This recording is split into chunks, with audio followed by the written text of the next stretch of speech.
Hi, this is Steve from High Tech Design Safety. In the last video, we talked about part selection, and I did talk quite a bit about overcurrent protective devices. I'd like to dig a little deeper into that today.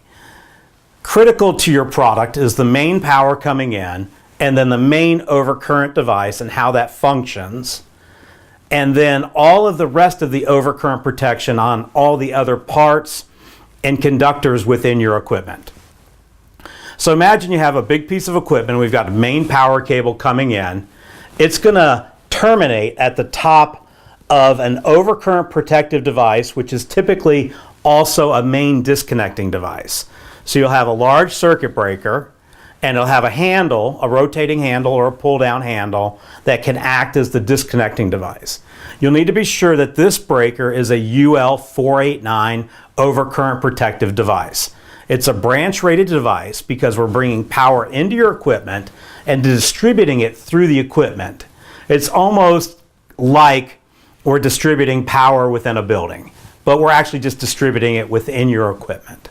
So providing that main power inlet, that main power overcurrent protective device, and that disconnecting means, whether those are two separate devices or one contiguous device, doesn't matter, but be sure that they're rated for that use. You also want to be sure that those overcurrent protective devices at the inlet have a high enough interrupt capacity. So what interrupt capacity is, the ability of that breaker to clear a fault. So let's say it's a very, very large piece of equipment, like some of the stuff we do for steel making or oil and gas, or other places where there's a lot of fault current available. So let's say that there's 100,000 amps of fault current available on this line coming into your equipment. Now, you might not be able to take that because some of the biggest devices you'll see are 65,000 amps of fault interruption. So in your manuals, in your installation documentation, you're going to need to tell whoever that is, if there's 100,000 amps that can come into your machine, they need to have an upstream breaker that can clear that for you. Or you need to put a 100,000 amp clearing device in your product. But let's say we're using a 65,000 amp interrupt capacity breaker, and there's 50,000 amps available. When that circuit breaker opens, it can clear that arc. That 50,000 amp arc can be cleared by the circuit breaker. But let's say we're using that same circuit breaker and just craziness. Let's say we're in a, we're downstream of a substation and we've got a couple 100,000 amps of current there.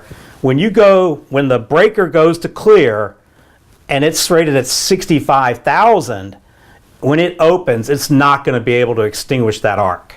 That 200K amps is going to jump that gap, and you're going to have catastrophic failure.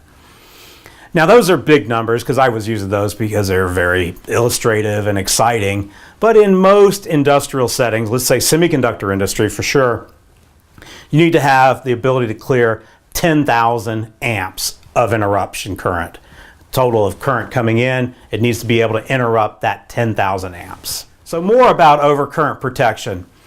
There's some other nuances here that are very critical. In some cases, you might want to use a GFCI device. Let's say that external to your equipment, you have an outlet to plug in, test equipment and everything else. You need to put a ground fault circuit interrupter breaker on that outlet.